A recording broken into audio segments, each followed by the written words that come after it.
संपादक स्वप्निल प्रशांत किशोर के साथ मौजूद हैं। प्रशांत किशोर से वो बात करेंगे। जी स्वप्निल। जी शुक्रिया। मेरे साथ प्रशांत किशोर मौजूद हैं। देखिए, मैंने जब सुबह 9 बजे तकरीबन इनसे चैट किया था यहीं पर ठीक किसी जगह पे, तो मैंने ये अंदेशा जताया था, मैंने ये सवाल पूछा था कि क्या एडमिनिस्ट्रेशन आपको रोकेगा, ऐसा हो सकता है।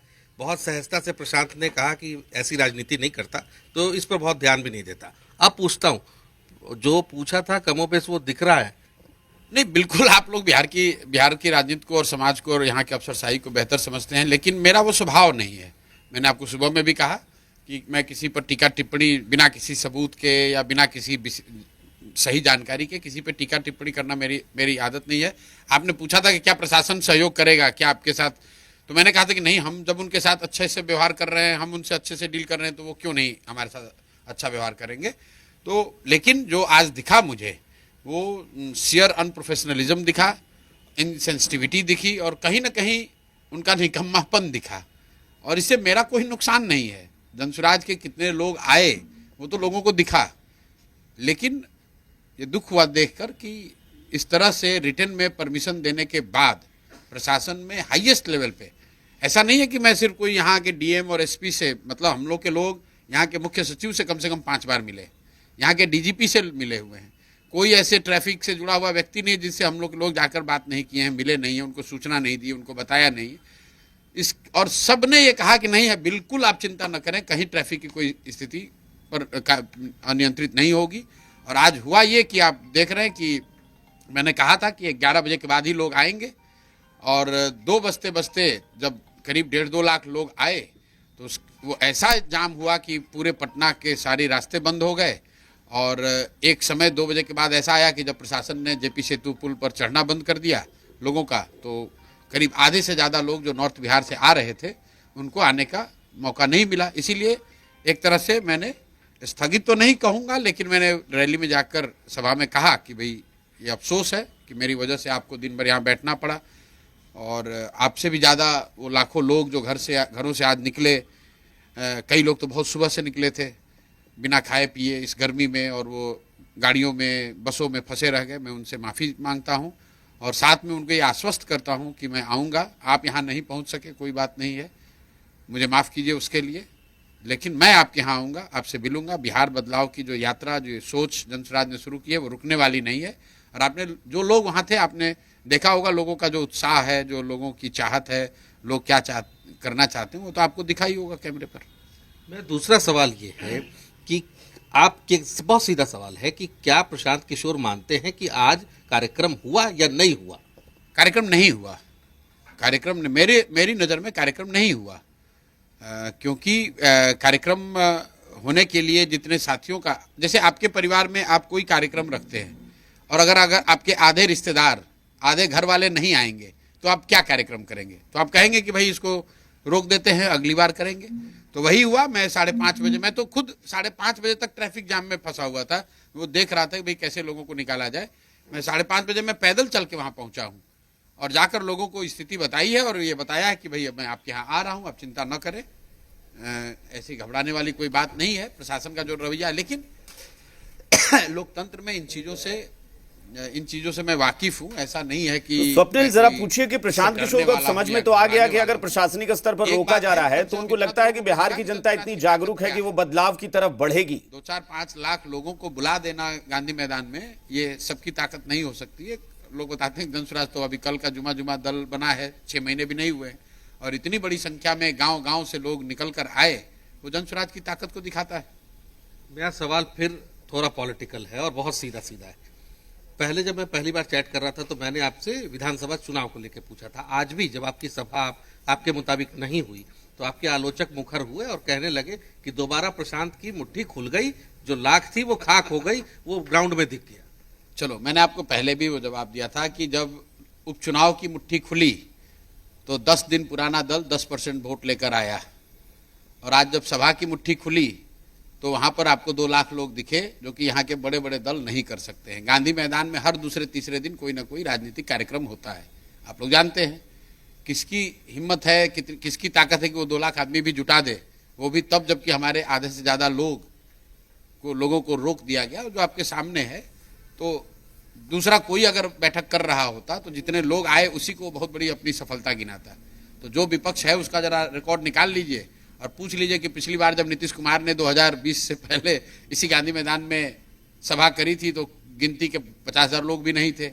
जब तेजस्वी यादव ने वहां रैली की थी तो कितने लोग थे? हम में तो इतना गुमान भी आप कह लीजिए या अपना इतना इतना आत्मविश्वास है कि अगर 2 लाख लोग आए भी हैं, 1-1.5 लाख लोग वहां बैठे हुए थे, तो भी मैंने कहा कि नहीं, मैं इसको पूरा रैली नहीं मानता हूं क्योंकि हमारे आधे से ज्यादा साथी नहीं आए हैं, इसलिए मैं इसको सभा के तौर पर नहीं करूंगा।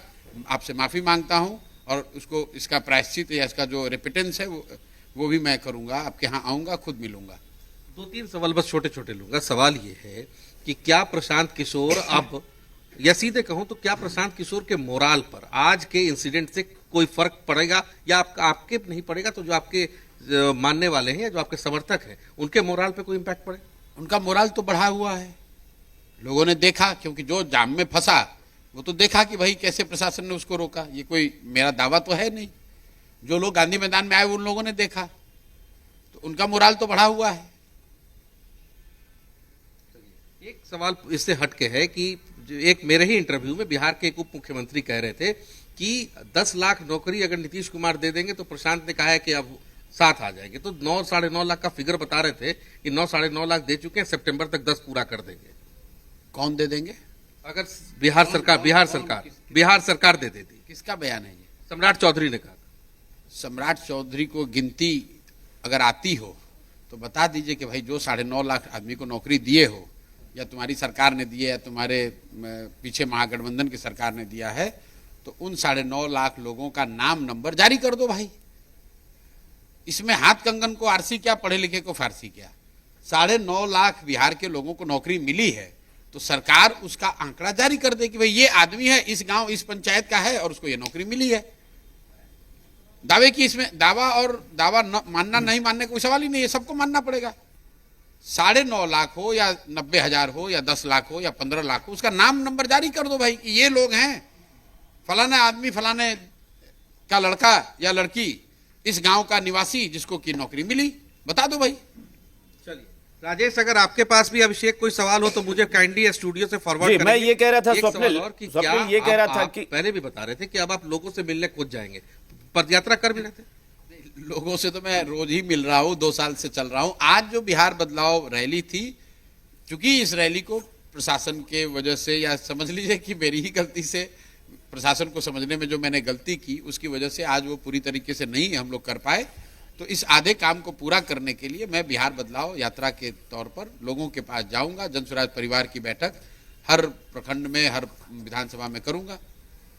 अभिषेक, राजेश, आपके पास कोई सवाल हो? हाँ स्वप्निल, मैं ये कह रहा था कि अगर प्रशांत किशोर ये मान रहे हैं कि अब प्रशासनिक साजिश कहिए या जान के इंटरफेरेंस की वजह से लोग नहीं आ पाए हैं, अभी कुछ देर पहले जब मैं बात कर रहा था तो सत्ता पक्ष हो या बिहार का विपक्ष हो, ये सब अब भी इस बात का दावा कर रहे हैं कि बिहार की जनता कोई तीसरे विकल्प के बारे में सोचेगी ही नहीं। प्रशांत किशोर को क्या लगता है कि बिहार की जनता इस बदलाव की जागरूकता के साथ अपने आप को तैयार कर चुकी है? क्योंकि इसके लिए जागरूकता चाहिए कि हम एस्टैब्लिश विकल्प को छोड़कर एक नया विकल्प चुनें। बिल्कुल बिल्कुल। एक स्टूडियो से सवाल है, सवाल ये है कि क्या लगता है कि अब और जागरूकता की जरूरत है, ताकि आप ये लगातार कहते हैं कि एक तरफ एनडीए देखा, महागठबंधन देखा, थर्ड आप एक मोर्चा लेके आ रहे हैं, क्या थर्ड प्लेटफॉर्म लेके आ रहे हैं, तो और जागरूक करने की जरूरत है? देखिए, समाज में राजनीतिक जागरूकता कितनी है और कितनी होनी चाहिए वो तो सतत प्रक्रिया है। मैं कॉन्टेक्स्ट में समझ पा रहा हूं कि आज के रैली के संबंध में अगर आप कह रहे हैं, ये रैली से हट के बात है कि अगर 2 प्लेटफॉर्म तो ऑलरेडी बिहार के अंदर काम करते हैं, अगर जो जन स्वराज कर रहा है पिछले 2-2.5 साल में हम लोग करने का जो प्रयास कर रहे हैं, अगर हम लोग का संगठन नहीं है, उस संगठन को मानने वाले लोग नहीं है, उस प्रयास से सहमत लोगों की संख्या नहीं है, तो ये लाखों लोग आए कौन?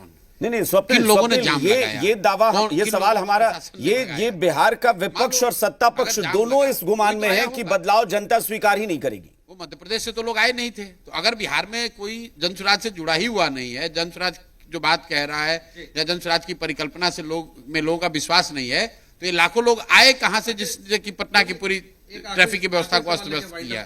और भी साथी हैं, आखिरी सवाल लेता हूं कि सत्ता पक्ष हो या विपक्ष हो, दोनों ये फिलहाल उसके जो लीडरान हैं जो बोलते हैं या सामने आकर भी बात रखते हैं, वो ये मानने को ही फिलहाल तैयार नहीं देख रहे हैं कि कोई तीसरा भी प्लेटफॉर्म है। उनके मानने ना मानने से क्या होता है? यहां सत्ता और विपक्ष नहीं है, दोनों एक ही हैं। नीतीश कुमार हैं जो कभी पलट के तेजस्वी के साथ सरकार बनाते हैं, फिर पलट के भाजपाइयों के साथ सरकार बनाते हैं। तो ये तो तीनों एक ही थैली के चट्टे बट्टे हैं। अभी साल भर पहले तो इसी नीतीश कुमार का गुणगान गा रहे थे तेजस्वी यादव। तो ये दोनों ही एक ही है। एक का डर दिखाकर दूसरा जीतता है, दूसरे का डर दिखाकर पहला जीतता है। तो कोई नया अगर विकल्प आ जाएगा और उनको दिख रहा है कि जनता अगर इधर जाने लगी तो घबराहट तो स्वाभाविक है। तो दोनों कोऑर्डिनेटेड होकर जनसुराज को गाली देते हैं। चलिए, अभिषेक, ऐसा है कि और भी जो तमाम लोग हैं वो भी हैं, तो अब आगे कल भी बात करेंगे प्रशांत से। फिलहाल ये तमाम चीजें हम लोगों ने डिस्कस करी हैं। Over to you. जी चलिए, बहुत बहुत शुक्रिया स्वप्निल। तो प्रशांत किशोर जो दावा कर रहे हैं और कह रहे हैं कि दरअसल जो तीसरा विकल्प हम तैयार कर रहे हैं वो सत्ता पक्ष और विपक्ष इसलिए नहीं मान रहा है क्योंकि दोनों के मन में इस बात का डर है और ये डर उन्हें इस बात की इजाजत नहीं देता है